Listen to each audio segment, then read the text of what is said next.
ആശങ്കകൾ ഉണ്ടായിരുന്നോ ഈ റിലീസ് ടൈമിൽ? ഇപ്പൊ ഞാൻ ഈ പറഞ്ഞ കാര്യങ്ങളൊക്കെ നിലനിൽക്കുന്നോണ്ട് തന്നെ നല്ല മഴയായിരുന്നു. ഇല്ല, നമ്മള് പിന്നെ മഴക്കാലം നമ്മൾ ഇത്രയും ഒരവസ്ഥ പ്രതീക്ഷിച്ചില്ല. ആക്ച്വലി നമ്മൾ മെയ് ലാസ്റ്റ് ഒക്കെ മഴ തുടങ്ങിയപ്പോൾ നമ്മൾ വിചാരിച്ച് ഒന്ന് ക്ലിയർ ആവുമെന്ന്. ഉം, പക്ഷേ കറക്റ്റ് റിലീസ് ഡേറ്റ് തൊട്ട് എനിക്ക് തോന്നുന്നു ഒരു 5-6 ദിവസത്തോളം നല്ല 6, മഴയായിരുന്നു. 10 ജില്ല വരെ റെഡ് അലർട്ട് വന്ന ദിവസങ്ങളുണ്ടായിരുന്നു. ഉം, ഉം, ഉം. പ്രത്യേകിച്ച് കൊച്ചിയിലൊക്കെ. എൻ്റെ ഒരു ഏഹ്, പ്രശ്നം നമ്മൾ തിയേറ്ററിലൊക്കെ പോകുമ്പോൾ കാണാൻ പറ്റിയത് കാറുള്ളവർ മാത്രം സിനിമ കണ്ടു എന്നാണ് ഞങ്ങളുടെ ഒരു ആദ്യത്തെ ഇത്. കാരണം സാധാരണ ഏറ്റവും കൂടുതൽ ആൾക്കാർ ബൈക്കിലൊക്കെ വന്ന് കാണുന്ന അല്ലെ അങ്ങനത്തെ ഒരു വ്യൂവേഴ്സിന് ഈ പടത്തിന് എത്തിപ്പെടാൻ പറ്റിയില്ല. ഉം, അതൊരു നഷ്ടമാണ്. എന്നാൽ പോലും നമ്മൾ ഹാപ്പി ആയിരുന്നു സിനിമയെ, കാരണം നല്ല കളക്ഷൻ ഉണ്ടായിരുന്നു. ഉം. റോഷന്റെ കഥാപാത്രം ആ ചൊറിയും യോഹന്നാനുമായിട്ട് എന്ത് ഡ്യൂട്ടി കുറെ നേരമായിട്ട് ആൾ എനിക്കിവിടെ ഉണ്ടായിക്കൊണ്ടിരിക്കുക. ദിന്നാദ്, അതിലെനിക്ക് തോന്നുന്നു ഷാഹി കബീർ എന്ന പോലീസുകാരനെയും കാണാൻ പറ്റും. പക്ഷെ യോനച്ചൻ, ദിലീഷ് പോത്തന്റെ കഥാപാത്രം, അത് കണ്ട് പരിചയിച്ച ഒരു പോലീസുകാരനാണോ അല്ലെങ്കിൽ ഇടപഴകിയിട്ടുള്ള ഒരു പോലീസുകാരനാണോ?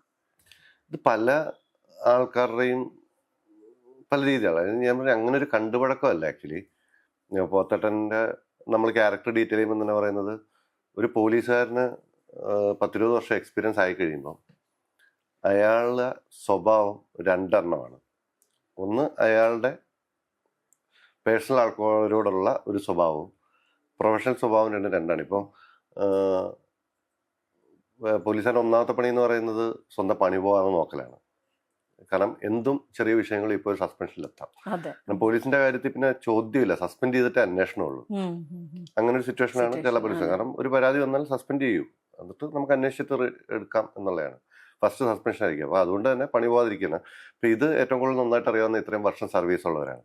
അപ്പം അവർ ഓരോ സ്ഥലത്തും ഡീൽ ചെയ്യുന്നത് അവരുടെ മുമ്പിൽ നിൽക്കുന്നവരുടെ അധികാരവും ലുക്കും സാമ്പത്തിക അവസ്ഥയും ഒക്കെ വെച്ചിട്ടായിരിക്കും സീനിയേഴ്സ് പെരുമാറുന്നത്. എന്ന് വെച്ചാൽ അവർ വെളിയിൽ കാണിക്കുന്ന സ്വഭാവം പലരോടും പലതായിരിക്കും. ഇപ്പൊ വഴി നിൽക്കുന്ന പിള്ളേരോട് നിങ്ങൾ കണ്ടതാണ്, നിങ്ങളുടെ ഇവിടെ നിൽക്കുന്നതെന്നിരിക്കും. അതേസമയം കുറച്ചുകൂടെ ഹൈ ക്ലാസ് ആണ്, അവരുടെ പെരുമാറ്റം വേറെ ആയിരിക്കും. നിങ്ങൾ റോഡിൽ നമ്മൾ ഇങ്ങനെ കാണുന്നതാണ്. പലപ്പോഴും ഇവരങ്ങനെയാണ് എക്സ്പീരിയൻസ് ചെയ്യുന്ന കാര്യങ്ങളെ ഓരോ സ്ഥലങ്ങളും. ഇപ്പോൾ അങ്ങനെ ഒരു കഥാപാത്രമായിട്ടാണ് യോഹന്നാനെ ഉണ്ടാക്കിയെടുത്തതാണ്. പിന്നെ ചില കാര്യങ്ങൾ മാത്രമല്ല, ഒരാളില്ല അതിൻ്റെ അകത്ത്.